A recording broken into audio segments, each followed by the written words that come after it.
Okay, very good. Thank you. And a good day, everybody. Good day. As you can see, first slide, a big welcome to everybody here for our first webinar, which is, of course, part of the Dutch-France Innovation Mission that we are starting actually from today, I think. And just a few words from my side. How this innovation mission started. Because photonics is one of the essential technologies in the Netherlands, and it is as well in France, and it is essential for the digital transformation of Europe and the green transition. We thought France and the Netherlands also playing an important role here. I think it would be good, and the same goes for the embassy and our Dutch Enterprise Agency. We all thought it would be a good idea to start an innovation mission between these two countries, so we can learn from each other, maybe see some common benefits out of this or technical challenges that we can tackle together. So that's how this mission started as an idea. And from today, it's starting for real. The initiators for this mission are the Netherlands Enterprise Agency. The Kingdom of the Netherlands is here in the logo, but also, of course, the embassy in Paris, our Dutch innovation attaches. One of them, Stefan Korenevel, also mentioned a few words about this in a few minutes. The Enterprise Europe Network, probably known to everybody here. And from the Netherlands are three clusters, if I can call them like this. It's Photonics NL, we as the Dutch Association, the umbrella organization, together with Photon Delta, our ecosystem for integrated photonics, and Dutch Optics Center, the collaboration from TNO and the TU Delft on projects for SMEs together with them, etc. So these initiators, and of course, our members, but also a lot of other companies. These are just for an example. All kinds of Dutch companies and institutes will be involved in this mission, and we try to connect as many of them as possible with French actors and institutes and companies. Of course, we were looking on the French side for some partners as well, and those are these 6 clusters: Minologic, Photonics Bretagne, Alpha, RLH, Optitech, Photonics France, of course, as their umbrella organization, and Systematic around Paris. A few of these we know a lot better, like Photonics Bretagne, for example, and Optitech. We've worked with them for years now, but others are a little bit more new to us. And we hope to get to know everybody a lot better during the coming year and organize interesting workshops with them and maybe start some projects as well. We made also a digital innovation and matchmaking platform for this mission. We opened this platform on the URL below. Maybe Petra can also share this URL in the chat as well for everybody. And we ask everybody to make a profile on this platform if possible. And we can use it then as a marketplace to share everybody's abilities or needs, what they're looking for, etc. And on this platform, you also find an agenda where you can find the different workshops and events that will take place in the course of the next year. For example, these 3 are now in the planning.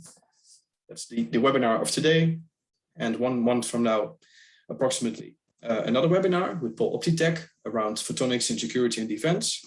And in November, we would like to meet all the French clusters and Dutch clusters and perhaps have a small delegation of companies with us as well in Paris on the 17th of November.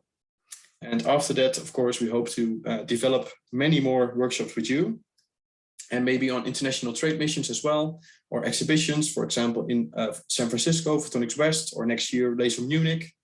And yeah, so this is a good starting phase, I think. Back to today. You see here the names of our speakers, probably all known to you. And I would like to give the word then now to Stefan Korenevel from the embassy in Paris, the Dutch embassy in Paris. And after that, I would like to give the word to Denis. But Stefan, let's start with you first. Thank you. Thank you very much, Ron. And also on behalf of the Netherlands Embassy in Paris, we would like to welcome you to this first webinar on photonics between France and the Netherlands. I work as an innovation counselor as part of the Netherlands Innovation Network, which stimulates international cooperation on research, innovation, and science in 16 countries. And France is, of course, one of our priority countries. And the timing of this webinar, I think, couldn't come better, because we can really say that the relationship between France and the Netherlands is really better than ever. If we look at the economic relations, for example, last year, France is now our third export partner on the manufacturing side. So that's more important even than the United Kingdom, which is the first time in our history. So we really see a lot of growth coming there. And also at the government level, 2 weeks ago, our Prime Minister Mark Rutte and President Macron, they've signed a bilateral relationship agreement, which means that our both governments will organize cabinet meetings with each other. And one of the main topics is innovation. So that means that we will intensify the bilateral relationship on innovation. So the timing of the innovation mission on photonics, I think, is a very good one at the end of this year. And it means that we will further intensify our relationship, not only at the bilateral level, but also at a European level. And in this working group on innovation, we will further look at intensify the research side, but also the business side. And I'm also very happy to see that today the first topic is agriculture, agri-food. I think both our countries play a very important role in this field in Europe, but even in the world. So I'm very happy to hear today from you, from our participants, what you will contribute to this discussion. And hopefully we will welcome you very soon in November in Paris in a physical meeting after all the digital meetings. So I wish you all a very good meeting today, and over to you, Ron. Thank you, Stefan. That's great to hear on this national level as well. It's a very great timing indeed. Okay, Denis, are you there? And if you'd like to share your screen, you're of course welcome. And go ahead. Yes, thank you, Ron. Good afternoon, everybody. Can you hear me clearly? Yes, very good. And share my screen. Is it okay? Not yet. Not yet, Denis. Not yet. At least I don't see it at the moment.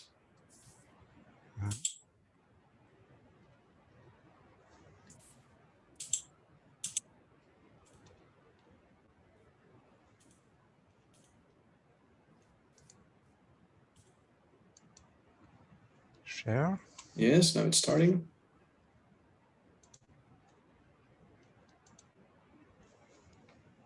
Can you see it? Yes, perfect, Denis. Okay. So let's go for a few words about our cluster, Photonics Bretagne. Similar to Photonics NL, but there is a small difference. That is, we have a mixed organization. The cluster, of course, so gathering companies, mainly SMEs, research centers and schools in the field of photonics. So one of these companies, Photonics, is a good example for the application field we are looking today, that is Agrifood sector. So Julia Roman will present new tools, new photonic tools in this area. And we have also research and technology. We are a research and technology organization. We have a platform with experts in specialty optical fibers, and we try to use these components in various application fields. And one we are strategically focused on is agri-food. So the cluster mission is similar as yours. It's to promote contact and networking, to initiate collaborative projects, for instance, to organize events like ECOC in Bordeaux, actually, and also to represent at a regional, national, and European level our network. Few words about the technical platform. So as I said, we are strategically focusing towards agrophotonics. Agrophotonics, it's a photonics technology applied to agri-tech and food tech purpose. So we have engaged, it's the third year now, we have engaged a multi-year collaboration with Arvalis Institute of Vegetal. So Antoine Fournier is a an expert in sensor, and he will discuss more in detail about the common objective we are, that is to develop new optical sensors for smart agriculture. And why we are specialized in agrophotonics here in Brittany, or Bretagne in French, because the Bretagne specialties, as you probably know, is that we are a second region in France as ICT, and we are the first in the agriculture and agri-food sectors, with many equipment suppliers located, as you see on this map, in Brittany. So first, it's more easy to develop and to test the tools, the photonics tools we are developing in our scientific lab. So we transfer these tools once validated in the clean room. So we test them in the field lab, as you can see on the middle of these pictures. And if all is okay, we transfer to the field, thanks to the Arvalis experts which are close to us. So I will not detail this. Antoine Fournier from Arvalis will speak in more detail about all of our actions. And finally, just to open the door to what we are looking to take with our partners. We have been already involved with Optitech and Photonics ML to European projects, collaborative projects. And actually, there are running projects too, so as this is explained on the screen. And what I want to say is that we are very, very interested by the future call and H2020 projects at the European level. So do not hesitate to contact me or my colleagues to go further on this fantastic area. Thanks again, and I give you the hand back, Ron. So yes, thank you very much, Denis. That's really nice. Really, that combination that you mentioned of developing and also being able to test it within your cluster. That's a really nice combination, I think. Testing it in the field, close to where you develop it. Very nice. Okay. Then I would like to give the word to the first speaker on our Agrifood subject of today, Gerrit Polder from Wageningen University in the Netherlands. If you're there, Gerrit, the stage is yours. Thank you, Ron. You're welcome. Thank you. Yeah, I think I will turn off my video. I hope then the videos in the presentation will be shown better, but let me first share my desktop. So there we go. Yeah, it's perfect. Yeah, okay. Yeah, I have to switch back to Zoom because otherwise I cannot. Okay. There's always a struggle in some way with Zoom. I'd like to turn off my camera now. Stop video. Okay, there we go. Mm-hmm. So, welcome everyone. So my topic today is the use of photonics for measuring plant performance and disease detection. Let me first let me first give a small introduction on myself. So my name is Gerrit Polder. I work in Wageningen University Research for more than 30 years now already. I'm a senior scientist in computer vision for plant phenotyping.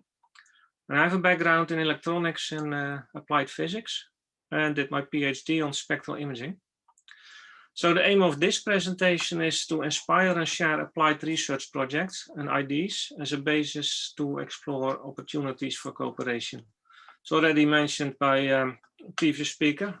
Let's look for opportunities and joint Horizon 2020 project or other ways for cooperation. The outline of my presentation today is a brief introduction. Then I talk a little bit about Agrifood robotics, which is a collaboration within Wageningen University where I'm working on, and the link with photonic sensing.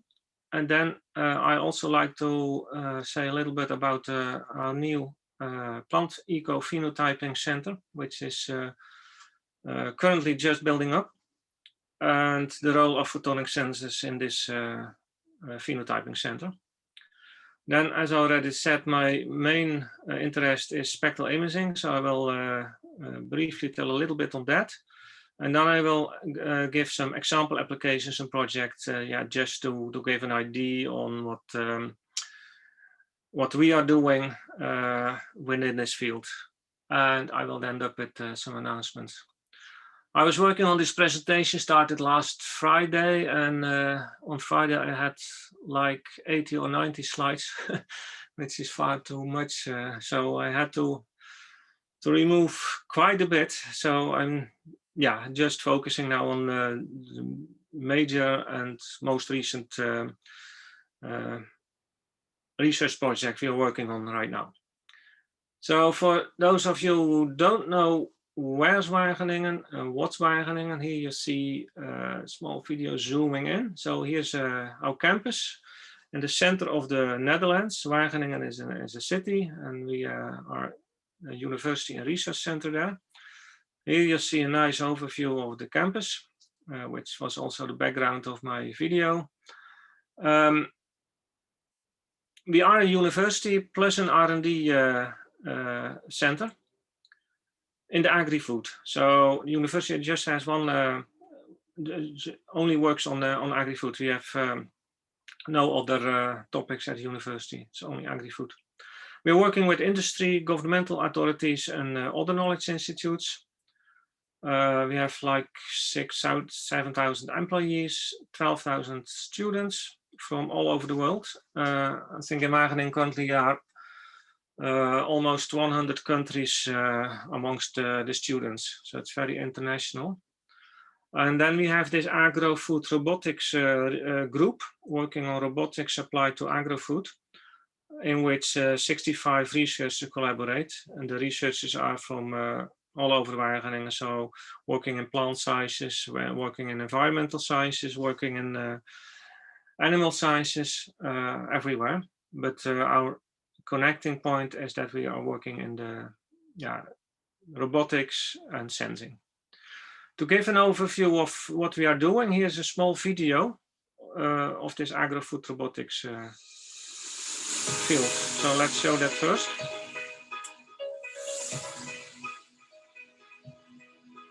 I hope you can see it.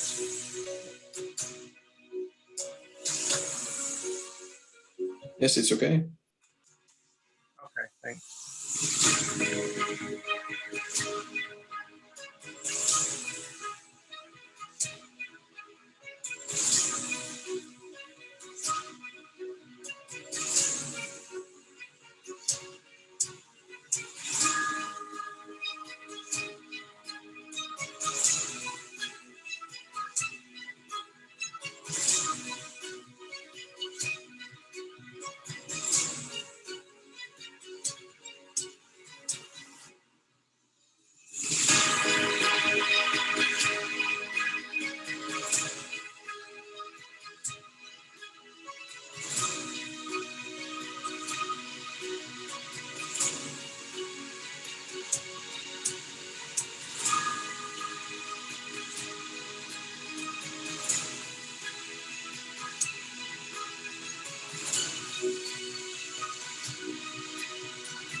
So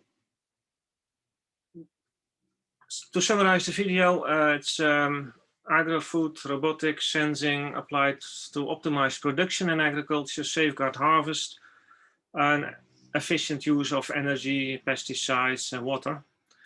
As you have seen in the video as well, is that sensors are key components, and photonic technology is used in the majority of all the sensors.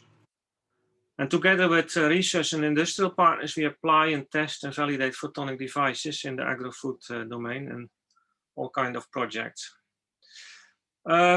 First step I like to show you now is our new plant phenotyping center. It's the Netherlands Plant Eco-Phenotyping Center, NPEC. It's a high-tech plant research facility. The facility is jointly hosted by our university and Utrecht University. So in NPEC, we will measure the plant's phenotype. If phenotyping is new for you, it means in general measuring how a plant looks. And this facility will be open for national and international academia and industry. So we can, collaborate project using this center to do all kinds of measurements. Details can be. My colleague Rick van der Zedde is involved quite a lot in this. So if you like to know more, you can contact him. And there's also a website, npec.nl. There are mainly 6 units within this NPEC facility. 3 of them are hosted in Utrecht and 3 of them are hosted in Wageningen. So in Utrecht, we have the Ecotron module, the plant microbe interaction model, and the multi-environment module.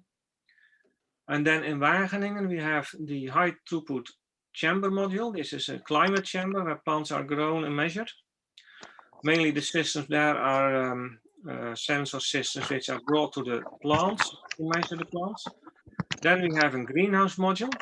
So that's a larger module and plants are grown in a greenhouse. And in the greenhouse, we have 2 kinds of systems, a plant to the sensor model and a sensor to the plant model. So we have a mobile plant system where the plants are grown and moved through cabinets where they are measured. There is chlorophyll fluorescence, 3D, there is spectral imaging, etc. Also thermal.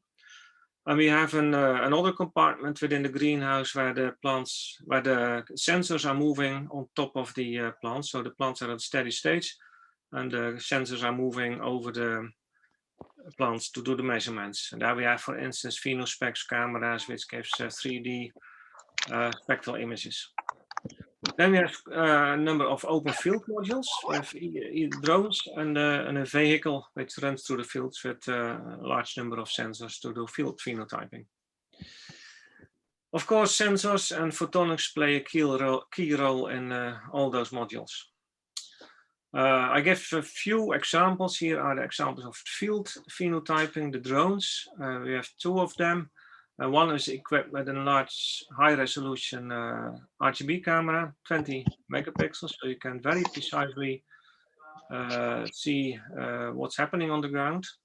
And then the other one has a thermal camera and a multispectral camera with different bands in the Visneer range, as you can see on the picture on the left bottom side. On the right bottom side, you see picture an example of a thermal image taken last year in spring of one of our trial fields.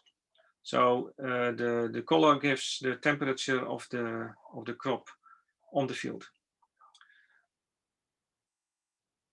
Let me try to go to the next slide. Yeah, here's another. Here is the field phenotyping the ground vehicle. It's called the Trade Seeker. This vehicle is equipped with RTK GPS for precise location, 2 hyperspectral cameras, covering the range from 400 till 1700 nanometer. There is a LiDAR sensor for 3D measurements and a high-resolution RGB camera as well. It's AB line driving, so it can autonomously drive, and you can define polygons where your plots are based, and then the vehicle drives over the plots and do the measurements. Sensor fusion is of course very important in this application because we have yeah, quite a number of sensors, and you like to have them registered on the pixel level so that you can combine all information in order to do the precise measurements. So then I switch to the next topic, the spectral imaging. First of all, I like to talk a little bit on the name of spectral imaging, on the terminology. Currently, quite often hyperspectral imaging is used, and I really are not fond of that. I don't like that much because hyper it doesn't define much. What's the difference between multi and hypers? Someone says 20 bands. They're working now on a standard where the difference between the two is 30 bands. It's not well defined, and then you also have people talking about ultraspectral and ultraspectral and superspectral and all these kind of things.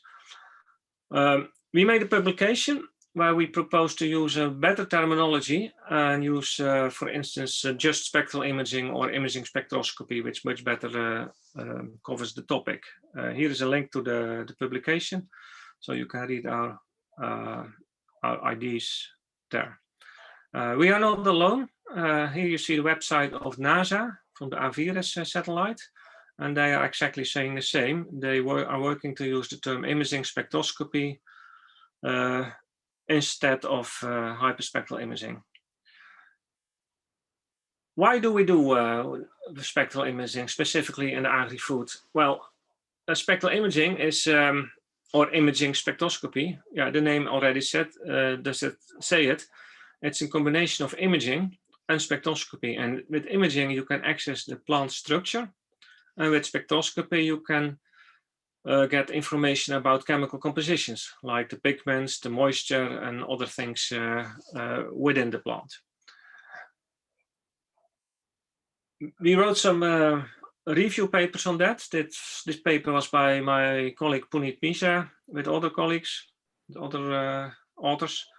And here's another one, specifically for using this in autonomous platforms, which also Puneet is the first author.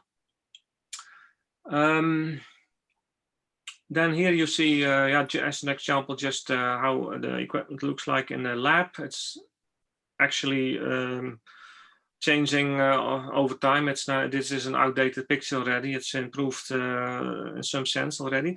It's a gantry system which moves the camera in two directions. The cameras we are using here is Spectrum cameras, which is line scan based. And we have two cameras here, so the Vishnair 400-1000 and 900-1700 for the sphere camera. Yeah, and we can measure all kinds of things. Here's an example of measuring tomatoes, in which we predict the biochemicals within the tomatoes. And you see it in this graph an example of lycopene concentration. Lycopene is a compound within the tomatoes, which is quite important. It's health promoting. And we measured them with spectral camera and with HPLC, so chemical method, and made a model for that. And as you can see, you can nicely predict the amount of lycopene within the fruits. This is actually already research from 20 years ago, so it's quite an old picture. The nice thing, as I said in the previous slide, is that it's spatial preserving. We have spectral information and spatial information, so you can map your predictions back to the image, and then you have chemical images of the spatial distribution of your compounds within the image. The question arises then, if you do this reflection spectroscopy, for instance, for tomatoes, how much of the interior of the tomatoes is taken into account with this reflection imaging? So we recently did a study there. A master student, Merel Aring, was working on this. And there we have seen that light penetrates quite a lot into tomatoes, up to centimeters. And it's more or less according to the Lambert-Beer law, where you see here the equation of, which gives a relationship between the transmitted light and the incident light in material. It's an exponential relationship. Dependent on the length of the part of the light in the material. But what Merel also saw is that the mu is wavelength dependent, and you can see that in the upper right image. I don't know, do you see my screen pointer, Ron? Yes, we do, Gerrit. Yes. Okay, great. We see your mouse pointer. Yeah. Yeah, in this graph here, you see here, and this axis the thickness, and here you see the wavelength, and you can clearly see that from 400 to 1000 nanometer here the exponential is different from here, and here the top is much less. So it's here the transmission is much more in the infrared range, starting at like 600 or so. It's the red edge, which is well known in agriculture. It's much more here than in the visible, and also in the sphere from 900 till 1700 nanometer. It's different here. It's much higher than here.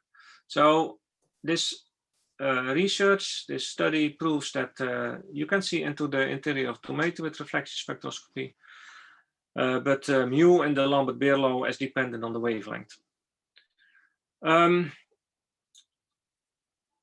Next to our lab setup, which I've shown in the previous slide, we also are building now a portable setup, which can be moved to partners and growers, for instance, in the greenhouse.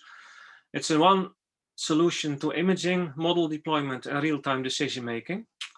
So this cabinet provides a standardized environment to do replicable results, and to also provides an easy user interface. And then in the software connected to the system, there is also model deployment and result interpolation. So here you see a drawing of the design of the system. Here are two images from the outside, also from the inside. The camera used is again a Spectrum FX10, currently only Vizsnér. Maybe in the future we also will use Sphere. Puneet Mishra, my colleague, and Menno Sietsma designed and built this device. And we are thinking on making this commercially available. So we're looking for partners who can bring this to the market.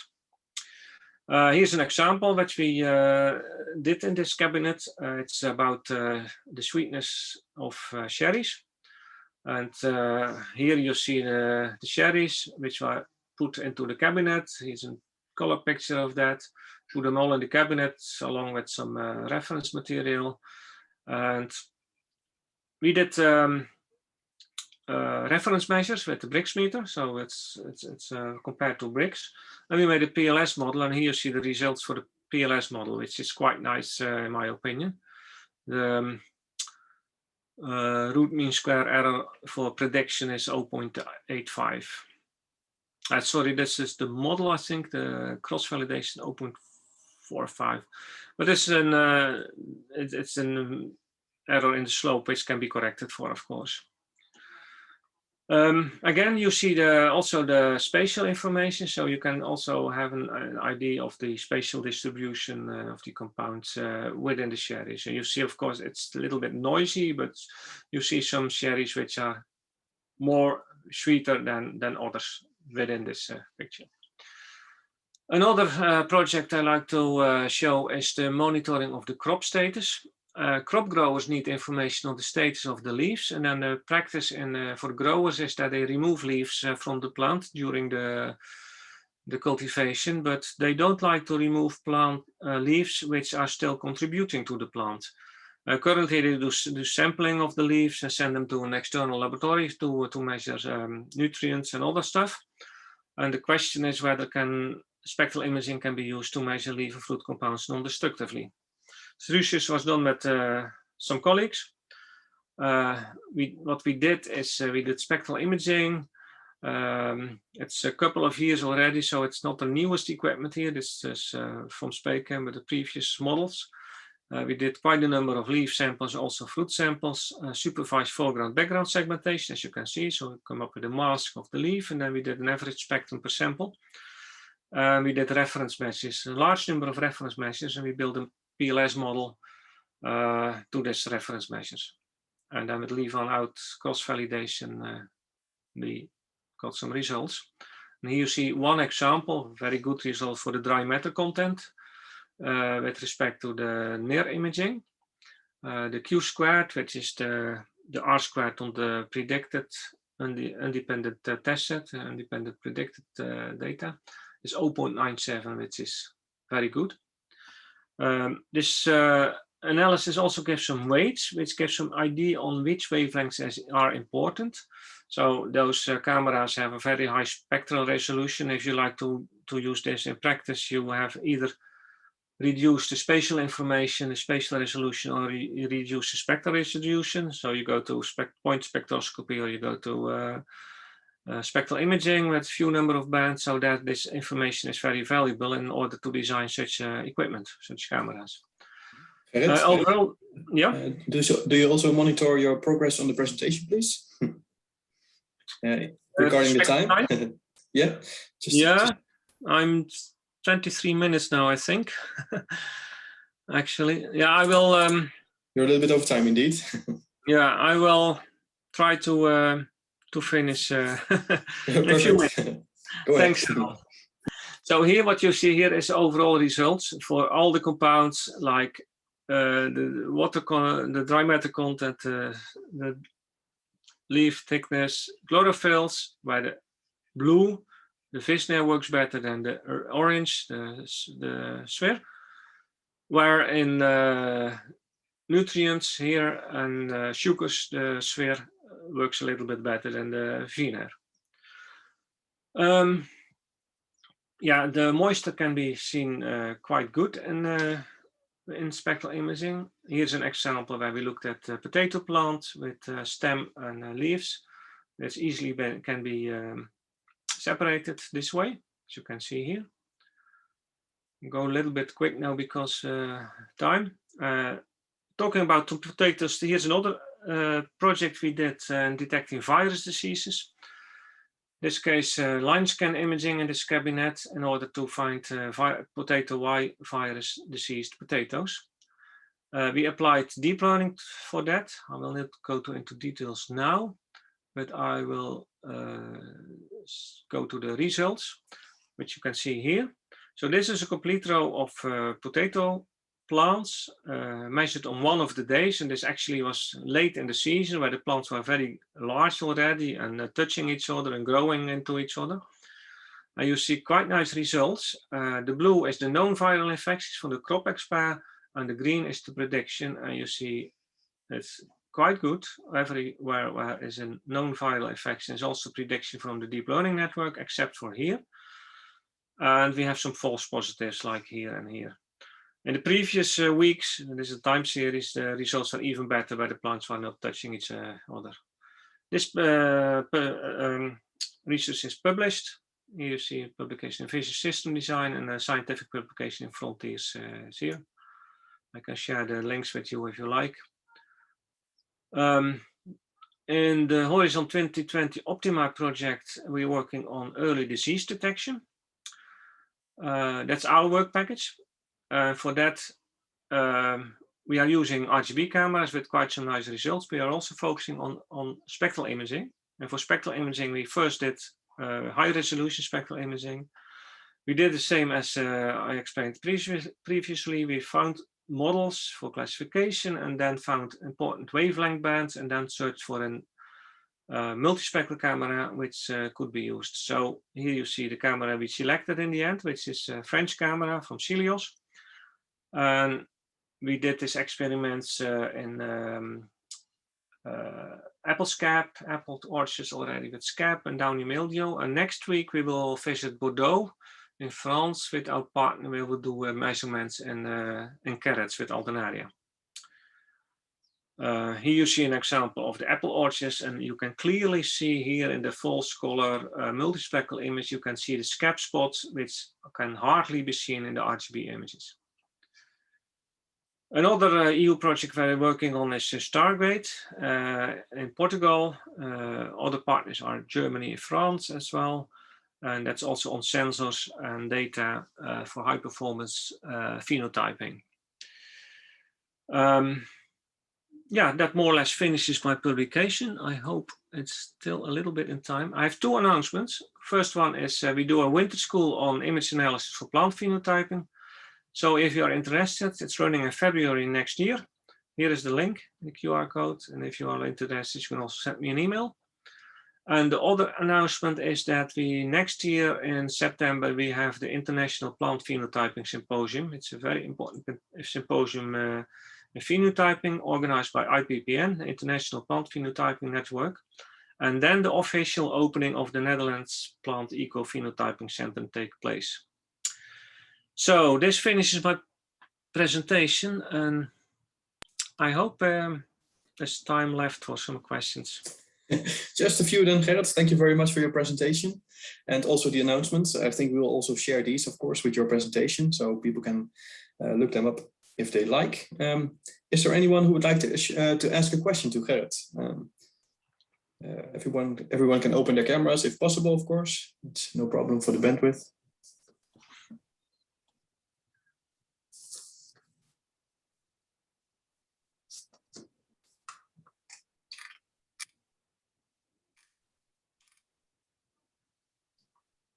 Antoine, I think you're muted. I don't hear you.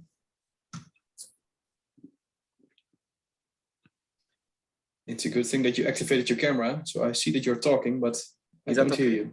Yeah, now I hear you, yes. Okay, yeah. Gerrit, you're saying that it could be one of the output of the Dutch-French innovation mission to gather the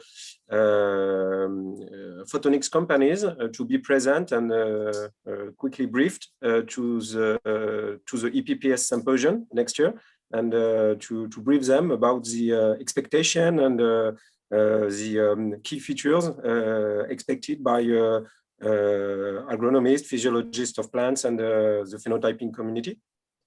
Yeah, I think it's a good idea. Okay, that's very concrete. Perfect. Any other questions?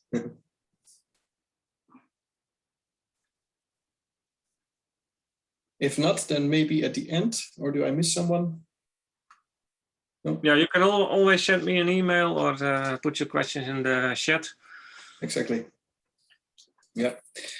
Perfect, Gerrit. And yeah, Gerrit, of course, as an expert, can also help us with moderating this part of the meeting and any questions involving the field.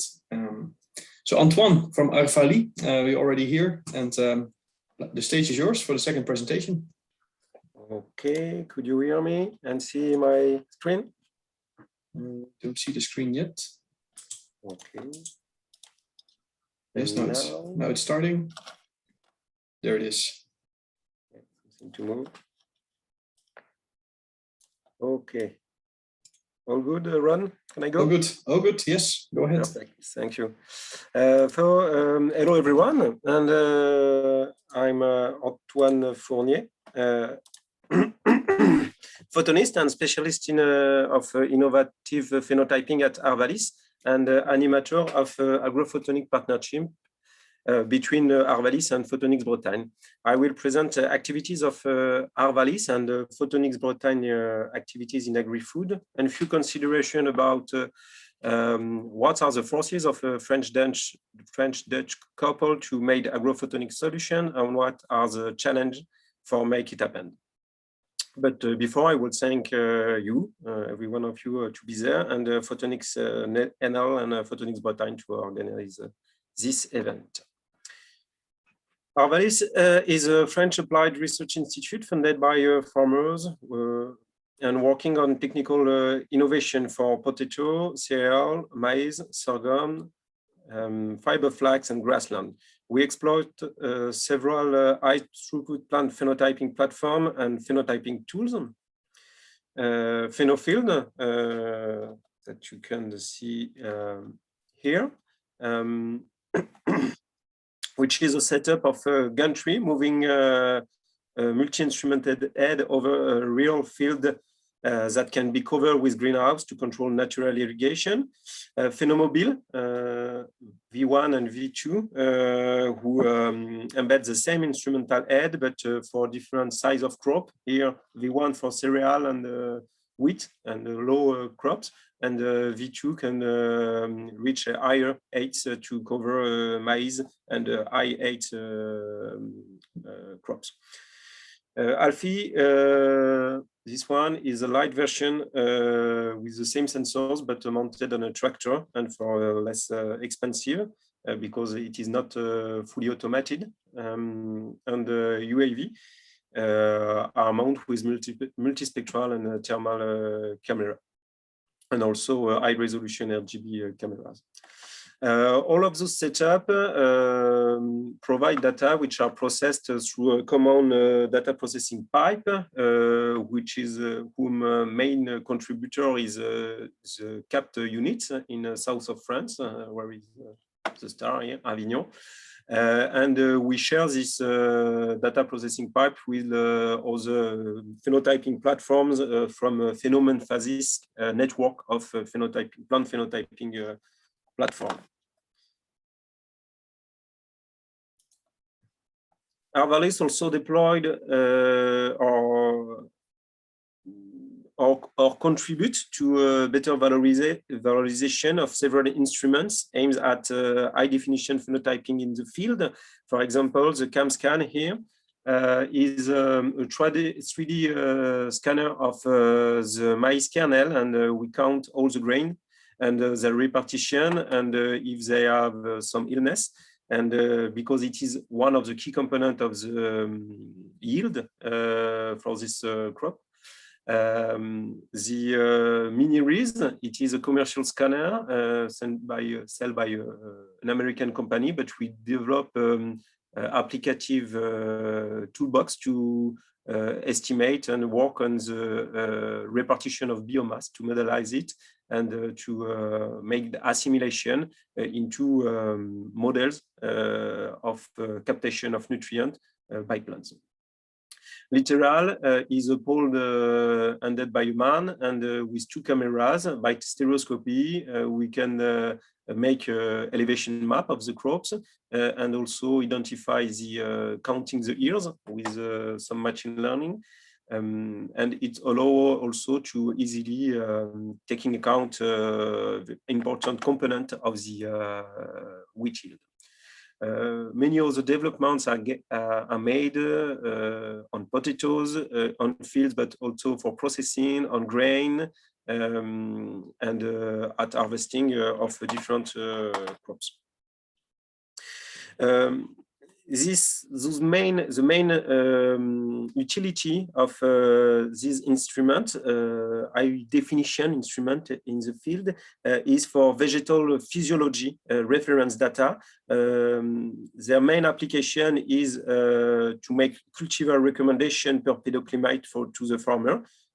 Such cultivar will best perform in north of France. This one in south of France. This one is most adapted for drought stressed or for over irrigation, and also used to building up strategies to adapt agricultural conducing of plain field production to climate change constraints. So we make the assimilation of those elements in models of behavior of plants, and then we run it against different climate scenario and see what are the agricultural practices that are the most robust to climate artifact, we will say. And finally, Arvalis has also a mission of evaluating everything it is commercially available for farmers. All this innovation from a green seeker, collar for the cows, meteo box, and lots of others have to be evaluated as a complete service for the farmer point of view. And we put high intention in evaluating the agronomical, environmental, and economical add value for the farm with the network of DG farms. That we share with other French partners, and also we share methodologies to evaluate the innovation. As the main goal here is to give factual choices elements for farmers before adoption of precision farming tools. We will come back at the end of the presentation about what are the limitations to the digitalization and use of these new techs in the farms. As advocated before by Denis, Photonics Bretagne is a cluster of companies, research institution and other actors implied in photonics, along with a technological resource center for specialty fibers. It allows those specialty fibers allow multiple application and work in collaboration with industrial, academics, and cutting edge of physics and manufacturing possibilities for fibers, and have lots of application. And one part of those applications are used in the biophotonic team. These biophotonic teams provide proof of concept for Agrifood use case, studies on applicability and development paths for specific use case, and can help to build up collaborative projects with carrier of needs and provider of tech partner, and help to fundraising or to find a project to finance those actions. I won't mention the health activity of these biophotonic teams, but there are ones, and I am limited by confidentiality that Photonics guarantee to its clients.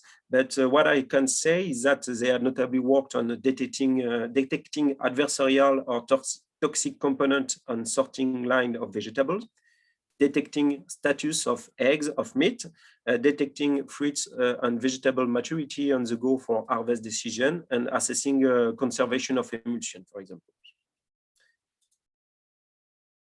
Similarly to our cousins from phenotyping,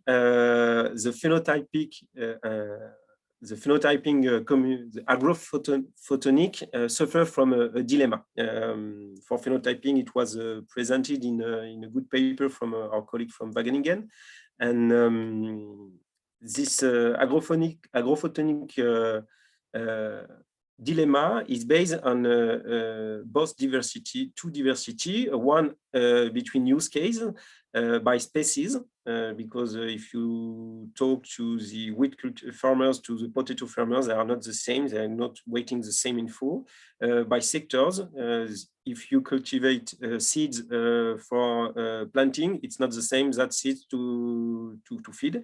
And also by outlets, because if you have wheat to make bread is not the same as the wheat that is needed for make brioche or croissant. And if one is a little market, by stage in production also, there is a strong segmentation, because you don't want to see the same thing between when you work for breeding, harvesting, stocking, transformation, or retail. To answer those multiple cases of the questions that can be asked, you have a lot of physical phenomena that you can rely on. That's why, and lots of measurement environment in the field, in a greenhouse, in a plant, it's not the same, or in a lab. That's why we maintain capabilities for acquiring point or imagery, reflectance or multi or hyperspectral or spectral image, fluorescence emission, Raman emission, polarization questions, also under different illumination condition and geometrical setup. And keep the capability to make those proof of concept, early development, and also testing in representative environment.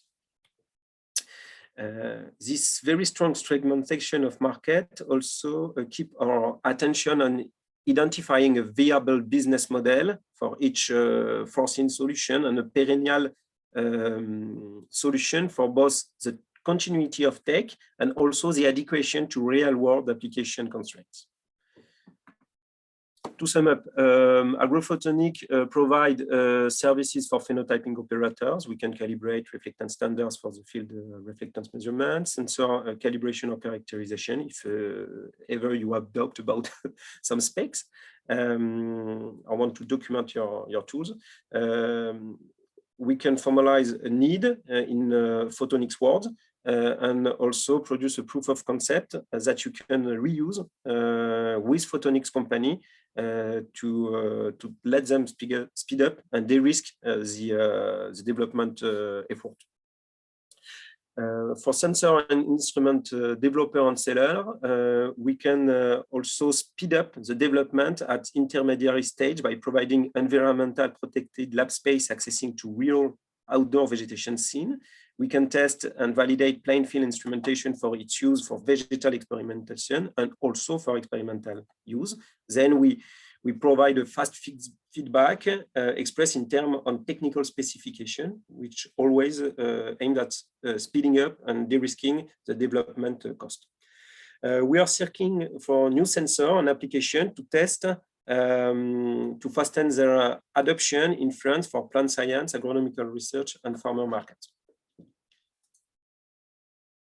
Notably, we have developed a little announced pedagogical kit to discover spectral imaging to allow every research team to produce its own spectral image on its own interest, scene of interest at low cost, and also to permit to teach and also work on compressive sensing with a cutting edge specification.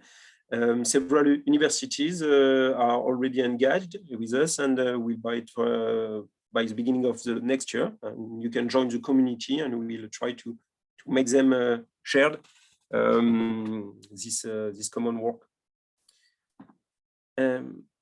Now, a few consideration, maybe a discussion of why it is a place to be in the discussion between Dutch and French cooperation, because each of our country have a strong photonics research community and in also the conceptual and fronts of science and also in the applicative fronts of techs.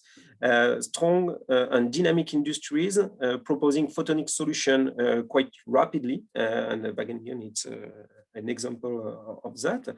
And they are also historically great agronomical country. They are, we are both bound to a cliche that Netherlands is the country of greenhouse and France is the country of plain field. It is not completely a cliche, but a little bit, because the majority of production follows this rule. We are indeed two great exporting countries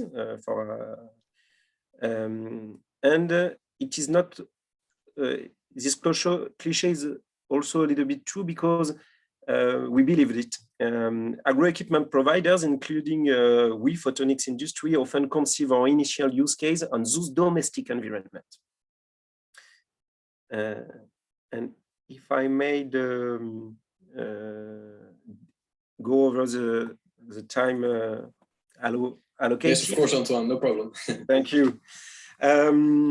Some key parameters to succeed, it's to keep in mind the value chain, the time to market, and the difference of methodology between the two communities, and also the market size that can be astonishing for photonics distributor or developer. In each country, we can find our transborder homologue quite easily, and interdisciplinary discussion and adoption is replaying each part of the border. I would bet that Phenospec talking with NPIC, Delphi, and Advantest Netherlands have the same discussions that IFEN talking with Einrae, implicated Arvalis or Photon Lines, who are their French counterparts. The big difference then is disciplinary. In the photonics brain and also in the way we manage the time, in photonics we often make tunnels because we have lots of efforts on investments and developments before achieving a product, and dealing these tunnels by secret and delaying the release will be more and more a problem. The counterpart of this aspect who can make problem of time to market is the syndrome of look over the fence. In the agricultural domain, it is well known that the farmer will only buy something that who well performed in the field of the neighbor. And if he doesn't see that, he won't buy something. So we have to find solution to reveal those, the conjunction of those two phenomena. One can be to reuse already on the shelf photonic solution, and the other will be to give early access to agronomists and scientists of physiology of plants to allow them to validate and have an opinion and feedback on photonic development. One other difference is cultural. Physicists think in ideal box and have 5 Maxwell laws to define everything that happens in the world. It is an assumption. They have to understand it is an hypothesis. And for the agronomist and the farmer, everything varies every time. And so you have very complex models and trends. So the approach is not the same. In terms of market and way to access to this market, photonics have to well identify that the agronomy is an agriculture and agri-food is not one big market as telecom or defense that can be addressed in one homogeneous way. It is one market per usage, and we want. It is difficult to go over this aspect. And finally,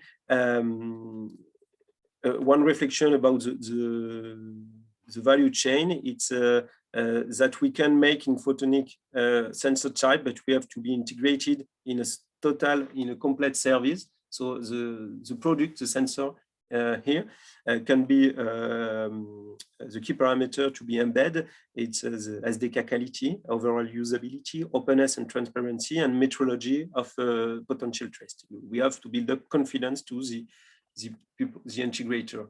And for the complete service in agrophotonics, in photonics serving the agri-food, key parameters to be adopted will be ergonomy, simplicity, the certification and trust. It's very important, and also the right adaptation to usage, because user won't have time to adapt, and also the liberty of the user, because a lot of privacy can be very limiting. And I think that's all. And if you have a few minutes for question.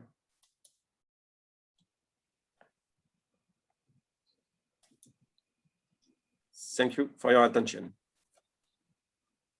Thank you, Antoine. Yeah, Ron asked me to moderate the questions, so I'm happy to do that. So are there any questions for Antoine? Yeah, well, I have a question, a more general question. What I see on your both presentations is that you're focusing on the end product and the plants itself using spectral analyzing. Wouldn't be also an interesting research to focus on the soil? Well, what I mean is, what is in now is biological agriculture. Yes. Do you know what I mean? Or I know. the end product is depending on the quality of the soil, isn't it? Yeah. Soil is very important. Antoine, I think you have some ideas on that. Okay. Yes, we can share the response. These are subject to research, and that's why we work on the mini risotron, so the dynamics of root developments. And I don't mention it, but we also leverage NIRS, so spectrometrical tools for analysis of the quality of soil, okay. And putting them to routine, because our goal at Applied Institute is to make it largely available to farmers. Okay. Yeah, from my side, the same.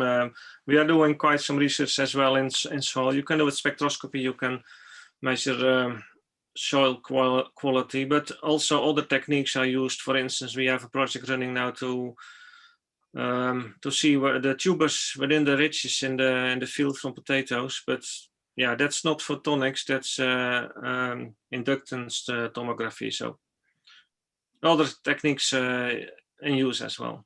Okay. Are there any more questions for Antoine?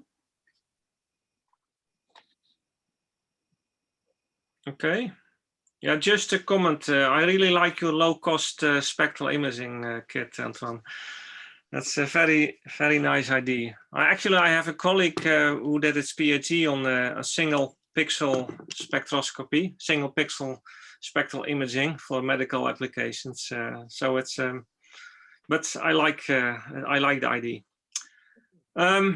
Yeah, then I propose the next speaker, which is Carmen Lai from PerClass. Carmen, are you ready to share your screen? Yes. Can you hear me well? Good afternoon. Yeah, I hear you very well. Yes, perfect, Carmen. Good. So I'm going to share my screen. And start. Yes. Okay. So what I'm going to focus today is why to use spectral imaging in this agri-food sector. And as outlined, I will first introduce who we are, and then give you some use cases examples of both classification and quantification using spectral imaging. Then I will also speak a little bit about what is the workflow for doing object quality estimation, how complicated it is.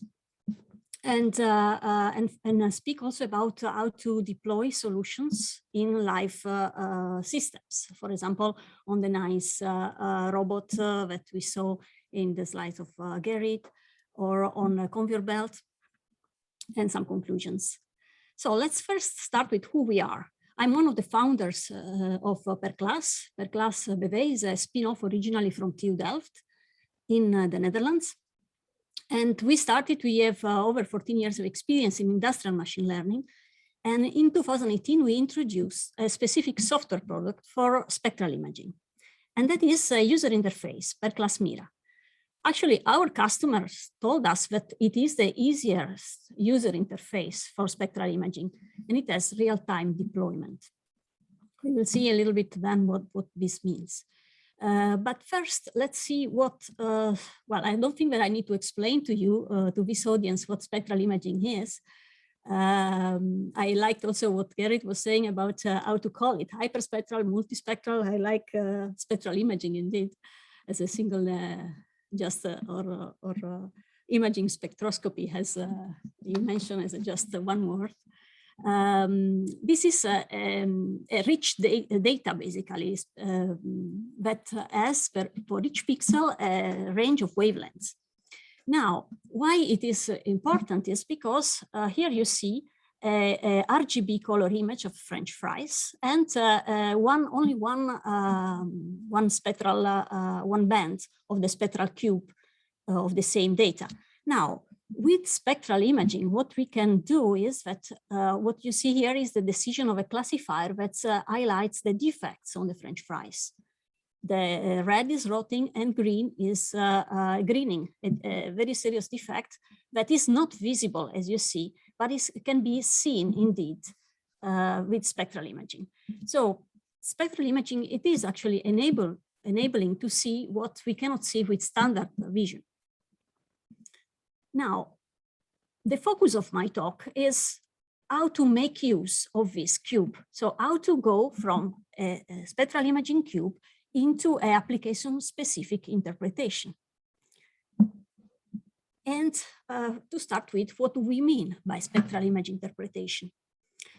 One way of seeing this is classification. For example, we may want to separate the plant leaves and the stem, or to detect the products and the defects in the products, or to find foreign objects in the product. Another way of spectral imaging, another way of interpreting spectral imaging is if we want to quantify things, estimate, for example, the sugar content. Here you see two images where I have here the tomatoes And for each tomato, we estimated the Brix value, which is connected with how tasty the tomato is. Or here you have the moisture of the leaf. So estimating properties of the product in a non-destructive way.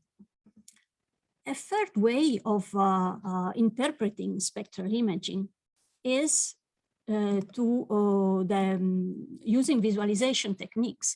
For example, we can create spectral, using the bands, we can compute spectral indices. And in Per-class Mira, actually, you have a nice interactive ways to define your custom spectral indexes that are highlighting hidden information in the data. In this picture that you see here, you have, actually, it's a courtesy of Wageningen University. Here you have a potato plant, and only on the potato plant leaves, we have highlighted in blue, in greenish, in this, we have searched for a spectral index that was highlighting the powdering mildew.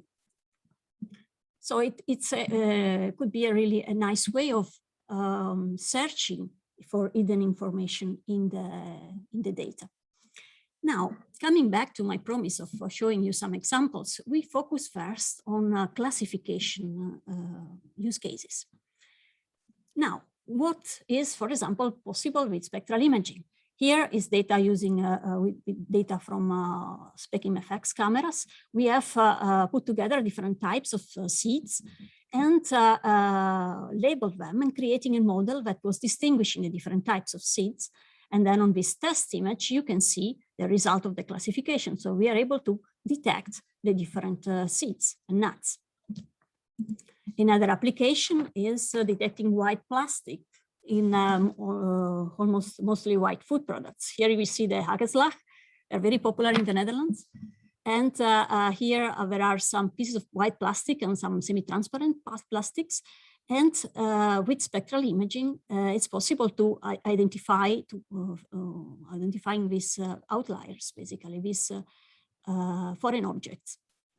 You see the decision here of the classifier. Another example is classifying which areas of the biscuit have high moisture content. Here you see the RGB image, the moisture estimation of the moisture content per pixel, and then in red here are the areas that were judged with high, that were having high moisture. Another example is the meat and fat classification in beef. This is the original image, and our goal was to detect to classify the flesh, the fat, and also in this orange, the interstitial fat. And the outcome can be, as you see here in the user interface, is giving us per piece what is the fraction of the three different components. And this is quite important because the tenderness and the tastefulness of the steak is actually dependent on the fraction of the interstitial fat, especially. So for meat quality, it's very important.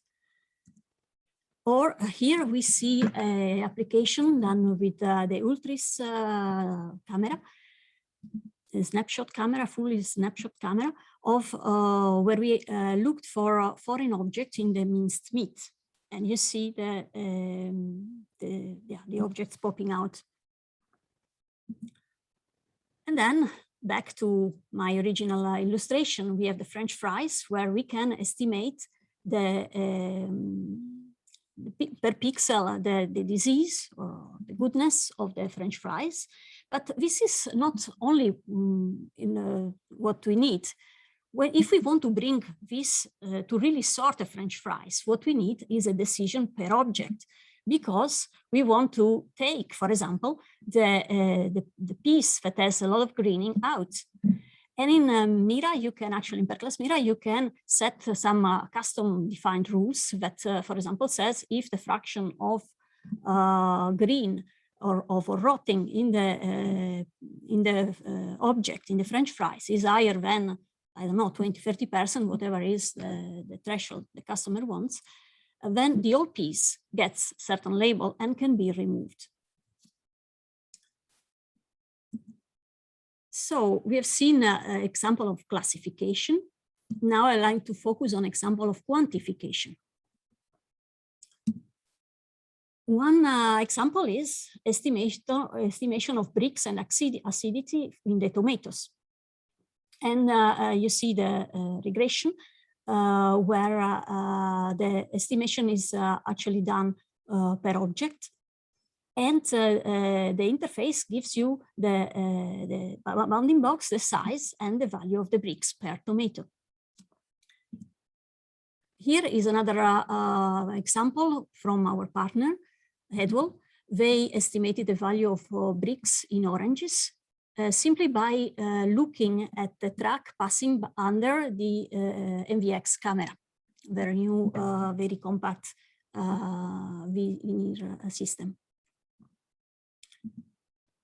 Here is another you may wish to another application where you may wish to estimate the dry matter content, the distribution of the dry matter content. So here we have the distribution highlighted in along the leaf. And the interesting thing is that I like to point out is that what we have in Per-class Mira does scale to large data sets. And this is important, especially because for quantification, you need to estimate the regression parameters, the regression model. And for that, you need many samples. And we are actually we just learned recently, but we are actually one of the few software available in the market right now that scales up to more than 10 images. So here in this example, we estimated from the dry matter content from 219 scans from over 13 gigabytes of data.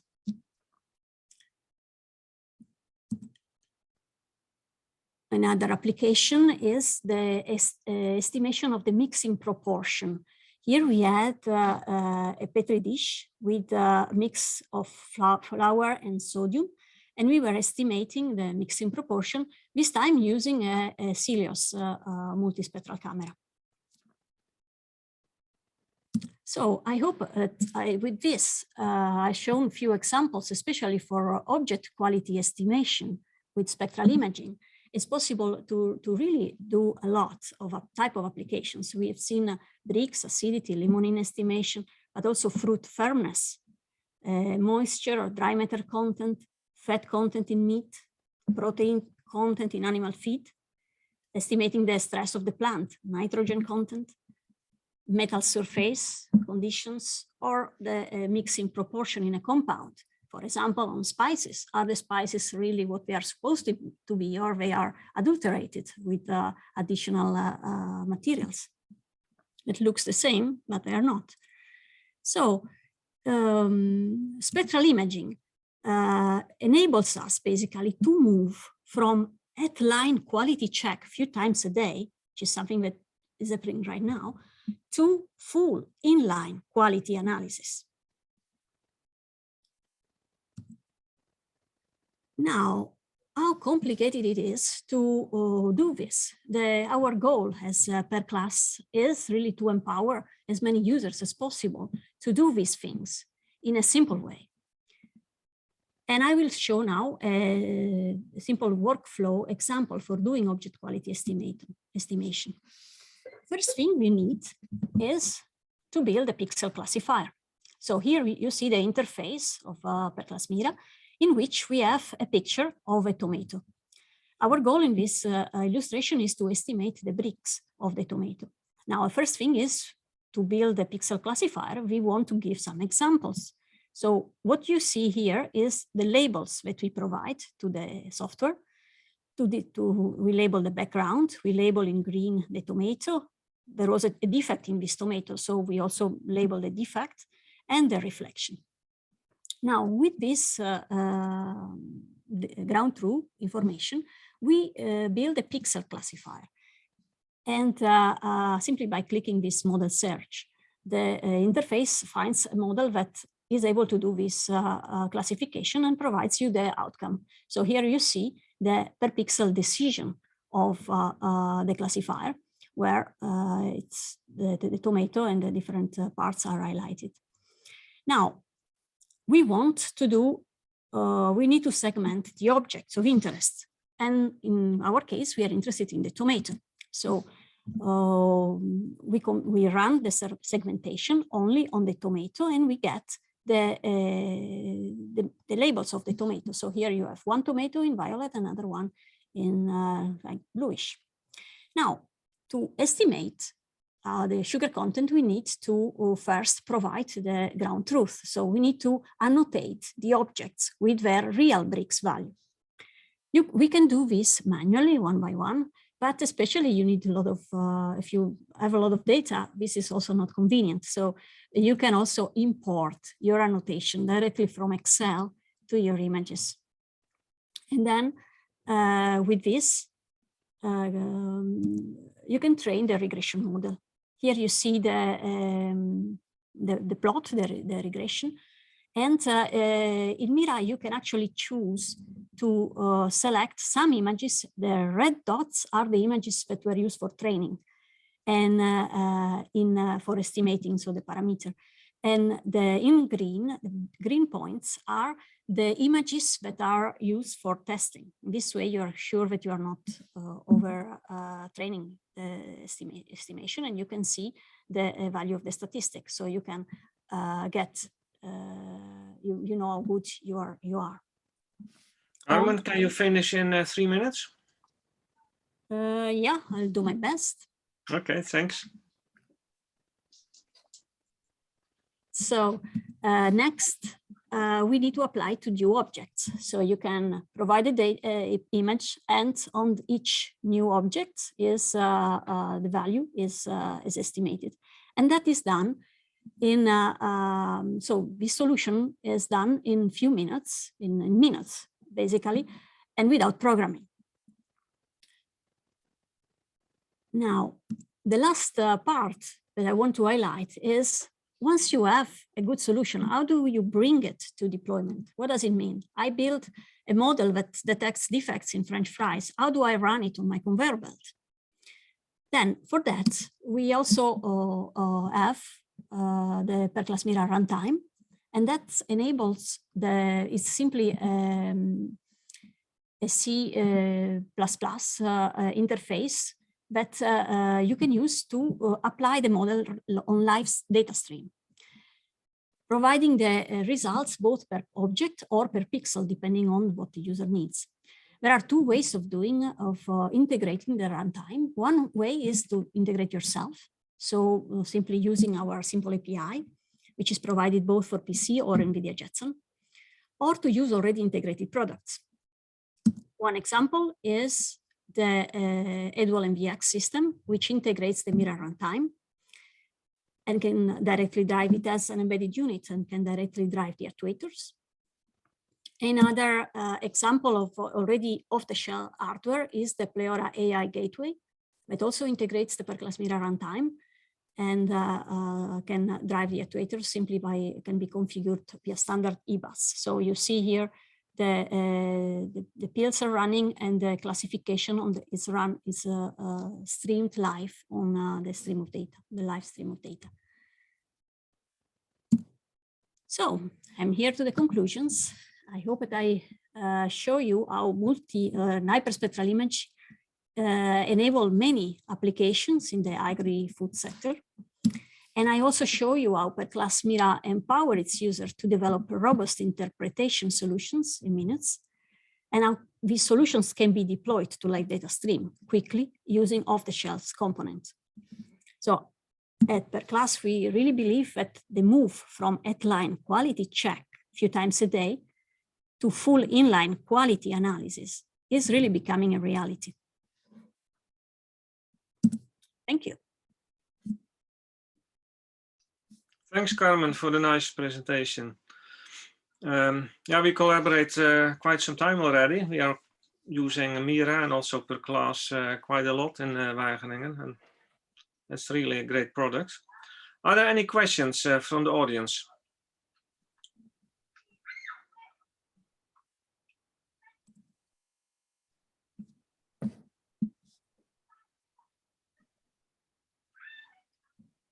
No questions? Yeah, if you have further questions later on, you can also ask them by contacting Carmen or put them in the chat. With respect to time, I then propose that we continue to the next speaker. So that's from Photon Lines, Julian Roman. Julian, are you ready to present? Yes, thank you. I'm just setting up my screen sharing. So, can you all see the presentation full screen? Yeah, it's clear. Thanks. Yes, great. Thank you. So just first, let me thank, of course, the organizers like Photonics Bretagne and Photonics NL to give me the opportunity to do this presentation. So just focusing on a few technologies, optical technologies that are very well suited for Agrifood applications. So that's kind of the outline of my my presentation. We'll first focus on what we call smart machine vision, basically machine vision, including some new technologies like mainly deep learning used to make the machine vision processing much more effective in many applications. Some solutions we developed for single point spectroscopy, but an all-in-one spectroscopy solution for the industry. And also ending with our development project that is currently running at Photon Lines, which is a high-speed hyperspectral inspection. So of course, throughout my presentation, I will talk about the hyperspectral technology. You can call it spectral imaging as well. We use this term obviously to make it different from multispectral because we focus on spectral imaging that is processed using the spectral information and not image information. So of course, those three main optical technologies, we have machine vision on one side, where we use industry cameras just monitoring a product of interest. And the whole purpose of machine vision is to perform an automatic control, a visual control of the whole spatial field that is collected by the camera. On the point spectroscopy side, we only monitor a single point, but we gather spectral information, allowing to control the composition of the product of interest. And in the case of spectral imaging or hyperspectral imaging, we gather both visual and spectral information of the whole spatial field monitored by the camera. So I will just present different use cases, applications in the Agrifood industry where these three different optical technologies are very suited. So first, when we talk about using deep learning techniques in machine vision, I'm sure most of you are familiar with the deep learning technologies, but we're talking about learning methods that are use different nonlinear transformations based on the convolutional neural network, which are a specific type of artificial neural network, but really dedicated to image analysis. So the deep learning process we use for image processing machine learning is always based on a training process, where we use a training set of images and a validation set of images to train this neural network system to detect the different features we want to detect in an automatic way. To do this at Photon Lines, we use one of the most efficient deep learning engines found today for machine vision, which is from our partner in Poland, Adaptive Vision. So this engine is embedded in the full machine vision solutions we provide, along with, of course, the cameras, the optics, and the industrial lighting system. But the very the very efficient and reliable interpretation of all the images is really performed by this very, very good machine vision algorithm library and deep learning engine the adaptive vision development environment has.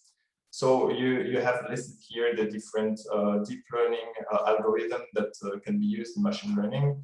Just to show you a few examples of this. So in the detect features engine, we can detect very, very subtle and features of the different products or samples we're looking at. Those features can be very hard to actually detect in an automatic way with standard machine vision algorithm. So like you see the subtle cracks or the fabric defects, which are subject to a lot of variability in the different images. Anomalies, for example, with this food tray, the sushi tray, where the system learns to detect the acceptable tray with some defined placements, the locations of the different products, food products in there. Every time the food is not placed the good way in the tray, that's the bad. Sorting as well. So with this deep learning approach, we're able to come to a very, very high reliability of the sorting, even for products that look very similar and would be very difficult to sort with the traditional machine vision algorithms. Also image segmenting, just to recognize an image, for example, where are the walnuts part, where the hazelnuts part, the cashew nut parts. Very, very quickly recognize the different objects and categorize them and classify them. Also some interesting features to locate specific points of interest, like the tips of those stems, for example. You can very, very quickly, if you train the system to detect only the points corresponding to the stem tips, you can count them that way. And also some OCR technology, but now using the deep learning technology, because in OCR, with traditional OCR algorithms, you can run into problems very quickly when the contrast is varying in the image, when the different characters or numbers are not visible the same way because of some shadowing and some variable lighting conditions. And using deep learning to perform this OCR reading just makes it very, very effective and much more reliable. So at Photonics, for several years already, for many years, the Photonics group developed a specific software called iMotion, which includes now the whole adaptive vision engine. The concept behind iMotion is a software that is able to acquire images from various different camera types. So it can be from one or several cameras up to 10 or more cameras, depending on the system, the computer, and the acquisition system you have. And cameras from different manufacturers, of course. So the software supports a large range of different camera types, including line scan cameras also, and allows them to perform fast on real-time processing on those images through the use of plugins. So that's it for the smart machine vision. Switching to optical spectroscopy. So most of you obviously know the basics of optical spectroscopy. We send some light on a product of interest. We collect the light reflected or transmitted by the product. We disperse the light and collect what we call a spectrum, allowing to deduce some information of interest on the product we're monitoring using some calibration. And to build the calibration, we use we can use different methods or mathematical tools like Euclidean distance or multivariate analysis or deep learning. So Initially, for the precision agriculture market, Photonics developed this small point spectrometer, but which is was originally designed for analyzing the manure in muck spreader, and we call this iSmart for solid manure analysis in real time. And the specific thing about this NIR spectrometer is that it includes all the processing units which executes the model we imported in it. So you don't need basically any computer to make it run. Once you uploaded the calibration model in this iSmart spectrometer, it's really autonomous in terms of processing. It features a powerful halogen light source for high signal-to-noise ratio, high quality data, minimizing interpretation errors, available in different versions for different wavelength range. Obviously, because it was initially developed for the agriculture market, it's hardened and waterproof, so suited for the harshest environments. But also, it's a very flexible solution, because it can allow monitoring a very wide range of products, so not only in agriculture, but also in the food industry, for example.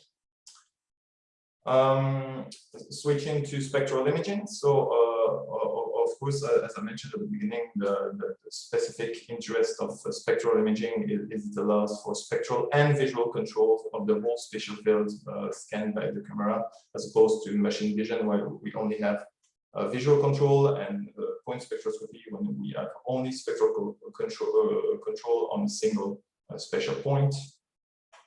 So obviously, the interest in agriculture or in food industry is the monitoring of heterogeneous products, bulk products as well, detecting foreign bodies in bulk products, the sorting, the counting, classification, as we've seen in the previous presentations. Detecting degradation areas, but overall any application requiring a spatial mapping of detectable spectral features. So a few use cases we developed in Photonics, also like you've seen also in previous presentations. That's a very common asking from the food industry, to be able to detect in a very reliable way foreign bodies in bulk food, for example. So automated detecting pieces of paper, very small pieces of plastics, wood, cardboard in bulk food. Detecting here small pieces of rubber, black rubber in grape rolls, which can be easily interpreted as grapes, actually, if you use regular machine vision solution. We show here also a mapping of the water in a cookie while during its cooking, in microwave cooking. So we can monitor how spatially the water is spread in the cookie while the cooking is going on. Using this hyperspectral technology, Photonics also developed a solution for the vine culture. So we call this iVine, to monitor the early symptoms of two vine diseases, mildew and oidium, basically. So we just integrate this spectral technology to those vineyard tractors, and we scan the leaves in vineyards in each row while the tractor is moving in the vineyard, and we can automatically detect early symptoms of mildew and oidium, and the results are geolocalized and allow the vineyard guys to spot exactly geographically where the symptoms were detected, and allowing them to treat only the specific areas where this disease has been detected before it spreads too much in the vineyard, basically. We also develop a new spectral imaging camera with our HS2I project funded by the Agrifood program by the European Union. So starting from this simple fact is obviously spectral imaging is an emerging technology, both in the food industry especially and in precision agriculture. But often for many applications it lacks the necessary speed to comply with, for example, industrial conveyors or agriculture machine in case of the precision, the on-ground precision agriculture. So we're currently developing a high-speed hyperspectral camera based on our strong knowledge in high-speed imaging, and the project is currently ongoing. We now finishing designing the whole optics part, and the final deliverable of this project is expected by the end of the year, with a fully functional high-speed hyperspectral camera integrated as a food industry solution online. Key performance indicators, when we talk about high speed, it's more than 1,000 frames per second, with a spatial resolution more than 800 pixels, and an all-in-one optical solution, including camera lens, and also coming with a suitable lighting system, and an easy and open calibration system. We also developed this software, so iSpice software, which is also an open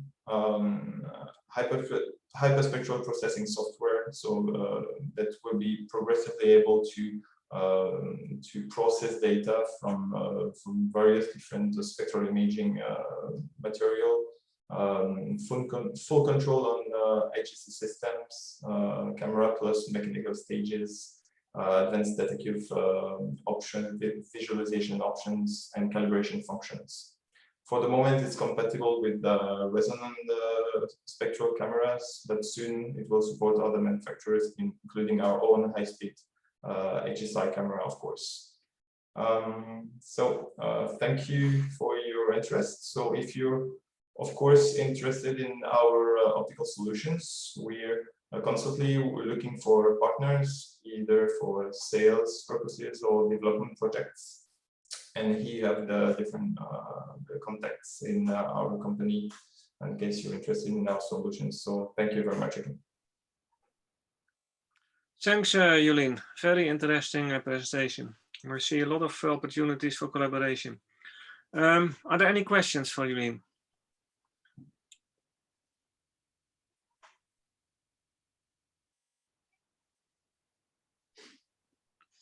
If not, I have a few. Maybe I start, and maybe other questions pop up for the audience. Jolien, with respect to your high-speed system, you say it's 800 pixels spatial resolution. Is this a line scan camera or an area scan camera? No, this is based on the push broom technology. So it's a line scan. Yeah, that makes sense. Thanks. And then another question about your deep learning.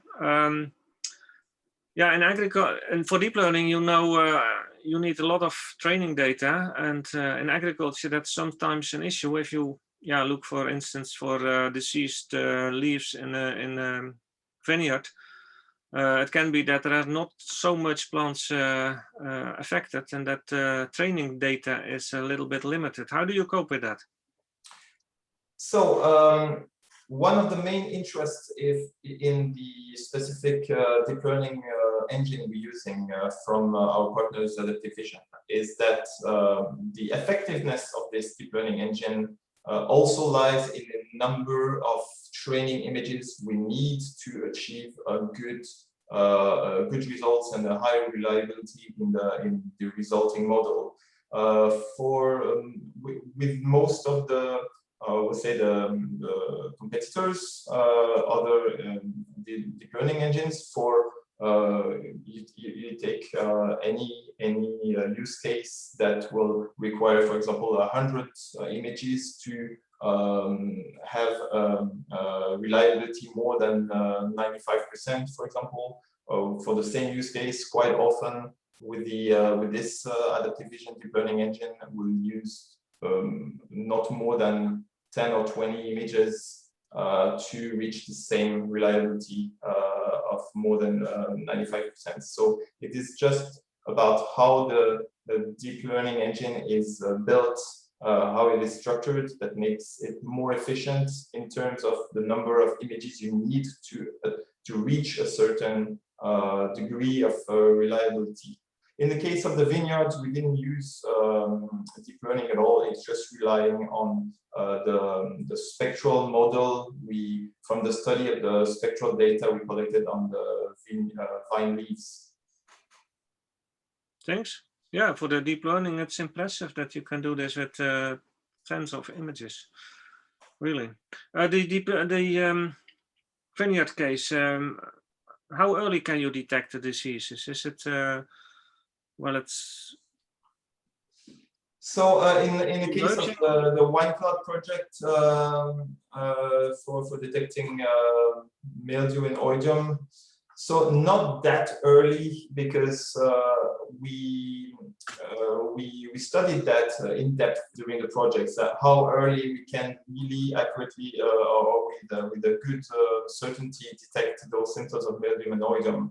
It becomes very difficult, even using this spectral imaging technique, to be sure about if a feature on a leaf is a mildew, oidium, or a symptom, or an oidium symptom, or just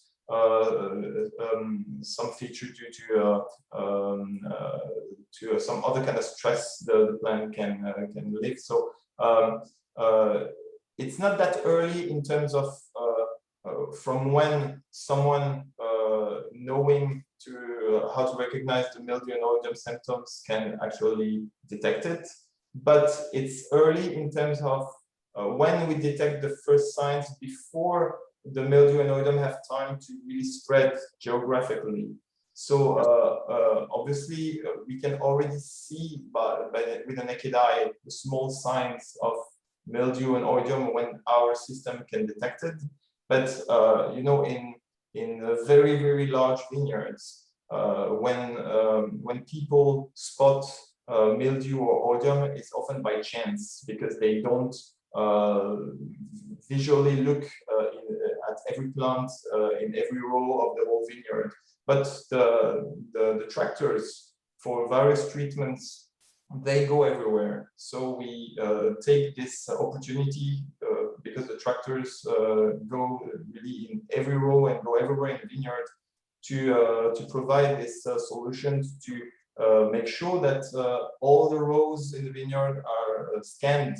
And so as soon as the first plants become infected, very quickly we can have the information of where, and just treat this area without waiting it to spread too much to treat too much of the area, too large area.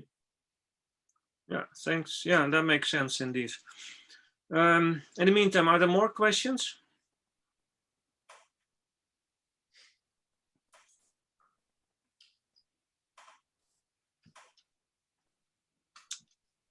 If not, then I see Antoine. Gerrit, Antoine. Sorry? Antoine likes to ask a question. Yes, maybe you said that, Julian. Do you have sales forces in Netherlands? Actually, no. We have a subsidiary in the UK and another one in Spain, but for the moment we have no subsidiaries in the Netherlands. No. Thank you. So that's an opportunity as well. Yes. Yeah, if there are no more questions, I think I will give the word back to Ron. Thank you very much, Gerrit, and also for your questions. I think we saw some really interesting presentations, and I think I'd like to say a big thank you to all these speakers. And we heard in the chat also a lot of thanks for the presentations. They were really interesting. Hopefully you all visit the B2Match platform that Petra shared in the chat, because there you can make a participant profile. visit the marketplace. Maybe you can find or add some opportunities there. I already saw there's some of these opportunities there. Yeah, and let's keep building this marketplace and platform during the coming year. And hopefully we see each other during the next events, hopefully also during face-to-face meetings again in the next months and this year. So yeah, I don't have anything to add at this point, Gerrit. And thank you very much, everybody, for visiting. And yeah, have a great evening. Thanks, Ron, for organizing this. Very welcome. See you next time, Al. See you next Thank time. you all. Pleasure. Thank you.